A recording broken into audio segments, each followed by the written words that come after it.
আসসালামু আলাইকুম। আজকে আমরা হাইপারক্যালেমিয়া নিয়ে আলোচনা করার চেষ্টা করবো ইনশাআল্লাহ। হাইপারক্যালেমিয়া নাম থেকে বোঝা যাচ্ছে হাইপার মানে বেশি, ক্যালেমিয়া হচ্ছে পটাশিয়ামকে ইন্ডিকেট করে। তো আমাদের পটাশিয়াম কন্টেন্ট সেরামে হচ্ছে নর্মালি 3 to 5 আমরা বলতে পারি, মোর অ্যাকুরেটলি গাইডলাইনে যেটা বলা 3.5 to 5.3 মিলিমোল পার লিটার। তো 5.3 এর বেশি হলে সেটাকে আমরা হাইপারক্যালেমিয়া ডেজিগনেট করতে পারি। এখন আমাদের হাইপারক্যালেমিয়া নিয়ে ডিটেলসে যাওয়ার আগে একটু নর্মাল কথাবার্তা বলে নেই, যেটা আমাদের সাহায্য করবে পটাশিয়াম হোমিওস্টেসিস নিয়ে জানতে। তো তো এই আমি যদি একটু জুম করি, এটা আমাদের যদি একটা সেল মনে করি বডি, তো এই সেলের মধ্যে যে ফ্লুইডটা আছে এটাকে আমরা বলি ইন্ট্রাসেলুলার ফ্লুইড, এবং এর বাইরে যেটা আছে এটাকে বলি আমরা এক্সট্রা সেলুলার ফ্লুইড, মানে সেলের বাইরে বোঝাতে। এখন ইন্ট্রাসেলুলার ফ্লুইড যেটা, এর মধ্যে প্রচুর পরিমাণ আমাদের পটাশিয়াম ঘোরাফেরা করে, huge amounts of potassium. But আমরা যেটা একটু আগেই জানলাম যে সেরাম পটাশিয়ামটা মানে হচ্ছে আমাদের ইসিএফ এর পটাশিয়ামের কনসেন্ট্রেশনটা রিলেটিভলি কম, অনলি 3 to 5 মিলিমোল আমরা ধরি, মানে একদম রাউন্ড ফিগার যদি ধরি। অন দি আদার হ্যান্ড আরেকটা আয়ন আছে, সেটা হচ্ছে সোডিয়াম। সোডিয়ামটা হচ্ছে এক্সট্রাসেলুলার ফ্লুইডে প্রচুর পরিমাণে থাকে, around 135 to 145 millimole per litre সম্ভবত। এখন সোডিয়ামটা সেলের মধ্যে রিলেটিভলি অনেকই কম থাকে। তো নর্মাল যে আমাদের কনসেন্ট্রেশন গ্রেডিয়েন্টটা, সেটা কি ডিকটেট করে যে আমাদের বাইরে বেশি ঘনত্বে থেকে কম ঘনত্বের দিকে যাবে। সো আমাদের সোডিয়ামের টেন্ডেন্সি থাকবে সেলের মধ্যে যাওয়ার, পটাশিয়ামের টেন্ডেন্সি থাকবে ইফ্লাক্স হওয়ার, সেলের বাইরে যাওয়ার। এখন একটা আমাদের আয়ন চ্যানেল আছে, সেটা আয়ন চ্যানেল না ঠিক, এটা হচ্ছে একটা ট্রান্সপোর্ট মেকানিজম, সেটার নাম হচ্ছে সোডিয়াম পটাশিয়াম এটিপিএস। এই সোডিয়াম পটাশিয়াম এটিপিএস যেটা করে, নর্মাল যে কনসেন্ট্রেশন গ্রেডিয়েন্ট এটার বিরুদ্ধে গিয়ে বাইরে থেকে ভিতরে পটাশিয়াম ঢুকায় এবং ভিতরের যে সোডিয়ামগুলি আছে সে সোডিয়ামটা বের করে দেয়। মোর অ্যাপ্রোপ্রিয়েটলি যদি বলে 3 molecules অফ সোডিয়াম বের করে দেয়, 2 molecules অফ পটাশিয়ামটা ভিতরে ঢুকায়। সো আমাদের বাইরে যেন পটাশিয়ামের লেভেলটা 3 to 5 এই লেভেলে মেনটেইনড হয়, সেক্ষেত্রে এই পাম্পটা অনেক একটি ইম্পর্টেন্ট ভূমিকা পালন করতেছে। So let's imagine for a moment যে পাম্পটা নাই বা কোনো কারণে কাজ করতেছে না, তো সেই ক্ষেত্রে হচ্ছে আমাদের নর্মাল যে কনসেন্ট্রেশন গ্রেডিয়েন্ট তার এগেনস্টে গিয়ে এই পটাশিয়ামটা বাইরে চলে আসবে। সো এই পটাশিয়াম বাইরে চলে আসার মাধ্যমে এই যে 5, এই 5-এর চেয়ে অনেক বেশি বেড়ে যাবে পটাশিয়ামের লেভেলটা। তো সেইটাই হচ্ছে মেনলি আমাদের হাইপারক্যালেমিয়া কজ করবে। এখন আমাদের তাহলে যে জিনিসটা জানতে হবে সেটা হচ্ছে কোন কোন ড্রাগ বা কোন কোন এজেন্ট এই চ্যানেলটাকে কাজ করতে দেয় না, তারাই তো হচ্ছে মেইনলি এই হাইপারক্যালেমিয়ার জন্য দায়ী হবে, তাই না? তো এরকম একটা ড্রাগ যেটা ডাইরেক্টলি সোডিয়াম পটাশিয়াম পাম্পকে ব্লক করে, সেটা হচ্ছে ডিগক্সিন এটিপিএস ইনহিবিটর। এটা হচ্ছে একটা ফ্যাক্টর গেল। আরেকভাবে যদি আমরা জিনিসটা চিন্তা করি, যে এই সোডিয়াম পটাশিয়াম পাম্পকে রেগুলেট করে বা এইটার কাজটাকে হেল্প করে, এরকম কিছু এজেন্টও তো আছে, তাই না? তো এই এজেন্টগুলির যদি কোনো ডেফিসিয়েন্সি বা অ্যাবসেন্স হয় বা এগুলি যদি প্রপারলি কাজ না করতে পারে, সেক্ষেত্রেও তো এরকম ড্যামেজ হবে, তাই না? তো এর মধ্যে মোস্ট ইম্পর্ট্যান্ট একটা এজেন্ট হচ্ছে অ্যালডোস্টেরন। এখন আমাদের যত কজ আছে আসলে হাইপারক্যালেমিয়ার, তার মধ্যে অন্যতম ইম্পর্টেন্ট কজগুলি অ্যাসোসিয়েটেড উইথ অ্যালডোস্টেরন। কোনো কারণে অ্যালডোস্টেরনের অ্যাক্সিসটা, যে রেনিন অ্যাঞ্জিওটেনসিন অ্যালডোস্টেরন অ্যাক্সিস, এটা যদি কোনো কারণে ইনহিবিটেড হয়, সেই ক্ষেত্রে অ্যালডোস্টেরন রিলিজটা ঠিকমতো হয় না, এই পাম্পটাও ঠিকমতো কাজ করে না। আসলে অ্যালডোস্টেরন যে শুধু সোডিয়াম পটাশিয়াম এটিপিএসের উপর কাজ করে এমনটা না, এটা বিভিন্নভাবে এই সোডিয়ামের রিঅ্যাবজর্পশন এবং পটাশিয়াম এক্সক্রেশনটাকে হেল্প করে থাকে। যদি উদাহরণস্বরূপ বলি, এই হচ্ছে আমাদের যদি লুমেন হয়, যেখান থেকে আর কি আমাদের ইউরিনটা পাস করবে, এই হচ্ছে আমাদের কিডনির ডিস্টাল কনভলিউটেড টিউবিউলস, আর এই হচ্ছে আমাদের ব্লাড, যেখানে হচ্ছে আমাদের এই ইউরিন থেকে যে এক্সট্রা সলিডগুলো পাস হচ্ছে সেটা হচ্ছে ডিস্টাল কনভলিউটেড টিউবিউল আমাদের ব্লাডে করবে, পাঠিয়ে দেবে। আমাদের হচ্ছে যে গ্লোমেরুলার ক্যাপিলারিজ, ওই ক্যাপিলারি হচ্ছে যে সারাউন্ড করে থাকে নেফ্রনকে, সেইটারই একটা সেগমেন্ট এটা আমরা ধরলাম।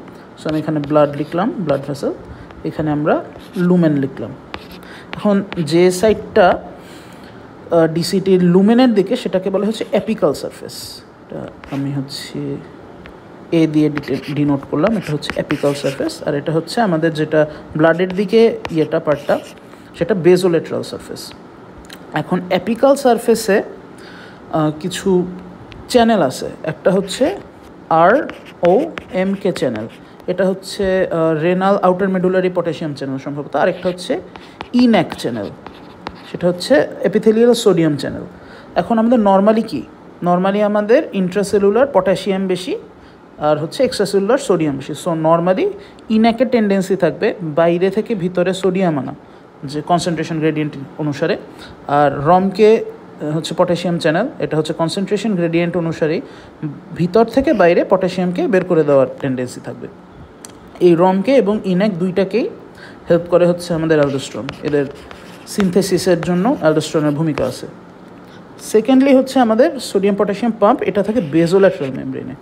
এখন এই যে সোডিয়ামটা ঢুকলো এখানে আর এই যে পটাশিয়ামটা বের হলো, এখানে একটা আমাদের রিলেটিভ সোডিয়ামের এক্সেস হয়েছে আর হচ্ছে একটা ডেফিসিট হয়েছে পটাশিয়ামের। সো টেন্ডেন্সি থাকবে এখানে একটা পটাশিয়াম আনার আর এখান থেকে একটা সোডিয়াম বের করে দেওয়ার, এমনিতেই এখানে একটা থাকবে, ড্রাইভ থাকবে। তো সেই জন্য আমাদের নর্মালি যে টেন্ডেন্সিটা আমাদের বাইরে বেশি, সোডিয়াম বেশি, সো বাইরে সোডিয়ামকে বের করে দিবে, এই সেল থেকে বাইরে বের করে দিল sodium inside into the blood vessels. আর ব্লাড ভেসেল থেকে পটাশিয়ামটা ভিতরে আনলো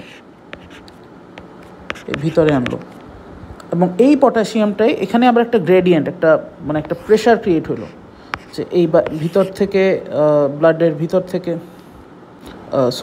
পটাশিয়াম যেটা, এটা হচ্ছে নিল ডিসিটির মধ্যে নিল, এই ডিসিটি আবার রমকে দিয়ে এই পটাশিয়ামকে বের করে দিল। সো একটা ইনডাইরেক্ট চ্যানেল হয়ে গেল ব্লাড টু লুমেন।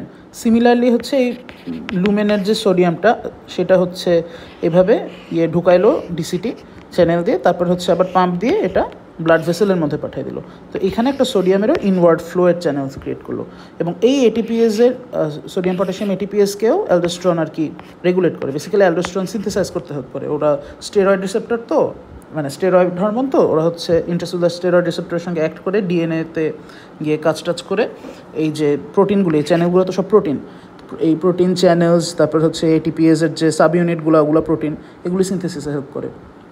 তো এইভাবেই হচ্ছে আমরা অ্যালডোস্টেরন ভূমিকা পালন করে থাকি। একটু বেশি ডিটেলসে চলে গেলাম। যাই হোক, তো ডিউ টু এনি কজ যদি অ্যালডোস্টেরনটা ডেফিসিট হয়ে যায়, ডিফিসিয়েন্সি হয়, সেই ক্ষেত্রে হচ্ছে আমাদের হাইপারক্যালেমিয়া ডেভেলপ করবে। কারণ হচ্ছে এই যে বিভিন্ন মেকানিজম এগুলো সব অফ হয়ে যাবে। সো এই পটাশিয়ামের যে একটা পাম্প, এই পাম্প দিয়ে বের করে এখানে যে একটা প্রেশার, এই প্রেশারটা আর থাকতেছে না। সো পটাশিয়ামটা ব্লাডেই বিরাজ করতেছে এবং অ্যাট দ্য সেম টাইম আমাদের একটা হাইপোনেট্রিমিয়া যখন আমরা দেখবো, হাইপোনেট্রিমিয়ারও যাবতীয় সব কজ অ্যালডোস্টেরনের সঙ্গে অ্যাসোসিয়েটেড। সো এই ক্ষেত্রেও দেখা যাবে যে একটা relative excessive loss of sodium by urine এখানে হচ্ছে এবং আমাদের সেরামেও সোডিয়ামের কন্টেন্টটা কম। তো এই হচ্ছে আমাদের মোটামুটি কথাবার্তা প্রিলিমিনারি। তো এবার হচ্ছে আমরা আমাদের অরিজিনাল আলোচনায় আসি, যেটা হচ্ছে হাইপারক্যালেমিয়া। প্রথমে আসা যাক কজেস অফ হাইপারক্যালেমিয়া। তো আমরা হাইপারক্যালেমিয়ার কজগুলিকে 4টা মেজর হেডলাইনে ভাগ করেছি। এটা যদি আমাদের একটা সেল হয়, এই হচ্ছে আমাদের এক্সট্রাসেলুলার ফ্লুইড, সেলের মধ্যে অনেক পটাশিয়াম আছে।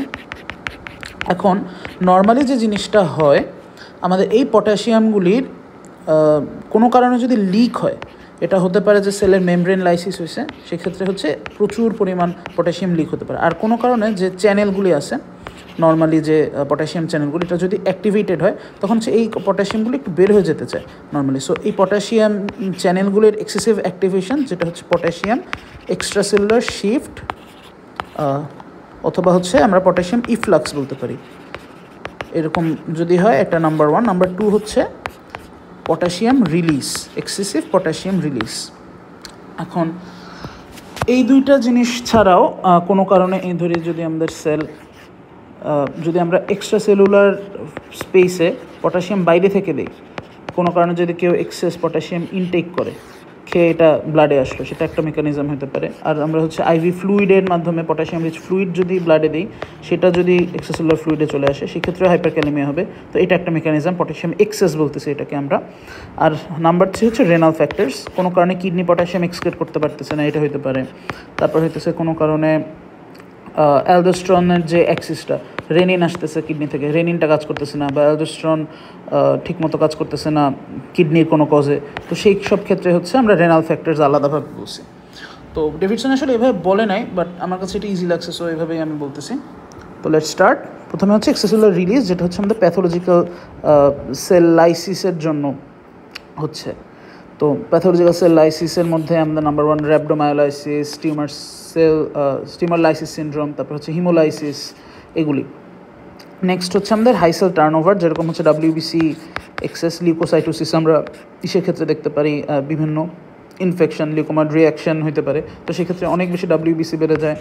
তো সেই সব ক্ষেত্রে আমাদের হচ্ছে WBC বেশি বেশি প্রডিউসড হয়, বোন ম্যারো থেকে বেশি বেশি ইউজড আপ হয়। সো ইউজড আপ WBCগুলি পটাশিয়াম রিলিজ করে মারা যাওয়ার পর, সেগুলি হচ্ছে হাইপারক্যালেমিয়া কজ করতে পারে। সিমিলারলি থ্রম্বোসাইটোসিসও এরকম প্লেটলেটের ক্ষেত্রেও বেড়ে গেলে ওটা আফটার ডেথ পটাশিয়াম রিলিজ করে হাইপারক্যালেমিয়া করতে পারে। রিলেটিভলি ইম্পর্ট্যান্ট হচ্ছে সিউডো হাইপারক্যালেমিয়া বা আয়াট্রোজেনিক হাইপারক্যালেমিয়া বা আর্টিফ্যাকচুয়াল হাইপারক্যালেমিয়া। এটার কয়েকটা এক্সাম্পল আছে, এটা একটু মাথায় রাখতে হবে। এটা আসলে ইন মাই কেস, যেটা আমার ক্ষেত্রে অ্যাটলিস্ট বলতে পারি যে আমার আসলে উদাহরণগুলি একটু মুখস্থই রাখতে হয়, বাট কজগুলি জেনে মুখস্থ রাখতে একটু সহজ, বাট তারপরে আমার এটা মুখস্থই রাখতে হয়। তো নাম্বার 1 হচ্ছে tourniquet use. Prolong tourniquet use হলে লোকালি একটা অ্যাসিডোসিস ক্রিয়েট হয়, এখানে হাইপক্সি ক্রিয়েট হয় এই টর্নিকেটের ডিস্টালি। এই হাইপক্সিয়ার জন্য ল্যাকটেট ফর্ম হয়, ল্যাকটেট থেকে অ্যাসিডোসিস হয়। এই অ্যাসিডোসিস হচ্ছে one of the major causes of hyperkalaemia. কীভাবে হয় সেটা আমরা একটু পরে ইন ডেপথ আর কি আলোচনা করব, আপাতত এইটুকু আমরা লেটস টেক ফর গ্র্যান্টেড। তো prolonged use of tourniquet number 1 cause. Number 2 হচ্ছে আমরা যে সিরিঞ্জটা ইনজেক্ট করতেছি ব্লাড ট্রান্সফিউশনের সময়, এই সিরিঞ্জের জন্য লোকাল ড্যামেজ হতে পারে। সেই লোকাল ড্যামেজ থেকে সেল লাইসিস হয়ে কিছুটা আর কি আমাদের এই আশেপাশে পটাশিয়াম রিলিজ করতে পারে, যেটা হচ্ছে আমাদের ব্লাডটা যখন ড্র করতেছি ইনফিউশনের সময়, তো এই ড্র করার সময় লোকাল পটাশিয়ামগুলি একটু ভিতরে ঢুকে যেতে পারে, তখন হচ্ছে একটা ফেক একটা সিউডো হাইপারক্যালেমিয়া চলে আসতেছে। তো এটা আইভি ইনফিউশন আর সেন্ট্রাল লাইন বোথ কেসেসেই আর কি অ্যাপ্লিকেবল। নাম্বার 3 হচ্ছে ডিলেইড স্যাম্পলিং। আমরা যদি ব্লাড কালেক্ট করে প্রপার টাইমের মধ্যে এটা এসে না দেই, টেস্টের জন্য না দেই, এই যে ভিতরে ব্লাড সেলগুলি আছে, এটা তো আসলে হাফ লাইফ শর্ট এদের, তো এরা হচ্ছে একটু পরে মরে গিয়ে পটাশিয়াম রিলিজ করে দেয়। সো এই আমাদের টেস্ট টিউবে থাকা অবস্থায় তারা হচ্ছে হাইপারক্যালেমিয়া একটা স্টেট ক্রিয়েট করতে পারে। সো এটা আমি উল্লেখ করিনি, বাট ডিলেড স্যাম্পলিংও একটা important cause of artifactual hyperkalaemia. Delayed sampling এটা আমরা মাথায় রাখতে পারি। এগুলো আমাদের এক্সট্রাসেলুলার রিলিজ, একসাথে আমরা পড়ে ফেলি এক্সট্রাসেলুলার শিফট। এক্সট্রাসেলুলার শিফটের জন্য কিছু কিছু এজেন্ট দেয়, এটা আমাদের একদম মুখস্থ রাখতে হবে। সেটা হচ্ছে নাম্বার 1, আসলে একসাথে দুইটা জিনিস মনে রাখতে হয়। একটা হচ্ছে কোন কোন জিনিসগুলি পটাশিয়াম রিলিজটাকে করে ইনফ্লুয়েন্স করে, আবার কোন কোন জিনিস আমাদের পটাশিয়াম রিলিজকে ইনহিবিট করে, তো সেগুলি হচ্ছে আবার হাইপোক্যালেমিয়ার জন্য দায়ী থাকবে। তো আমরা একটা জিনিস মাথায় রাখলে অন্যটা ইজিলি মনে রাখতে পারবো। সো আমরা হচ্ছে হাইপারক্যালেমিয়াগুলোর জন্য যেগুলো দায়ী সেটার কথা যদি বলি, ফার্স্টলি হচ্ছে অ্যাসিডোসিস, নাম্বার 2 হচ্ছে লো ইনসুলিন। এখন হাইপারক্যালেমিয়ার জন্য এই দুইটা যদি দায়ী থাকে, তাইলে হচ্ছে হাইপোক্যালেমিয়ার জন্য কারা দায়ী? নাম্বার 1 অ্যালকালোসিস, নাম্বার 2 হচ্ছে ইনক্রিজড ইনসুলিন। সো আমরা এই রিডিউসড ইনসুলিনের সঙ্গে একসাথে মাথায় রাখতে পারি হচ্ছে diabetes mellitus. So diabetes mellitus হলে এটার সঙ্গে অ্যাসোসিয়েটেড হাইপারক্যালেমিয়া হতে পারে। অ্যাসিডোসিস আর ইনসুলিন ডেফিসিয়েন্সি ছাড়াও আরেকটা ফ্যাক্টর আছে, সেটা হচ্ছে বিটা ব্লকার। বিটা ব্লকার যেরকম মিজোপ্রোল, কার্বিডিলল, এরা ডাইরেক্টলি পটাশিয়ামটাকে এক্সট্রাসেলুলার শিফটের জন্য করে, ইনফ্লুয়েন্স করে, পটাশিয়াম বের করে দেয়। বিসোপ্রোল এই টাইপের যেগুলো আছে, এছাড়া যেগুলো বিটা 1 অ্যান্টাগনিস্ট, তারা যে কাজটা করে, তারা হচ্ছে রেনিনকে ইনহিবিট করে। রেনিন ইনহিবিটেড হলে রেনিন এনজিওটেনসিন অ্যালডোস্টেরন অ্যাক্সিসটা ব্লক হয়ে যায়, অ্যালডোস্টেরন রিলিজ কমে যায়, অ্যাজ এ রেজাল্ট সেখান থেকে হাইপারক্যালেমিয়া রেজাল্ট করতে পারে।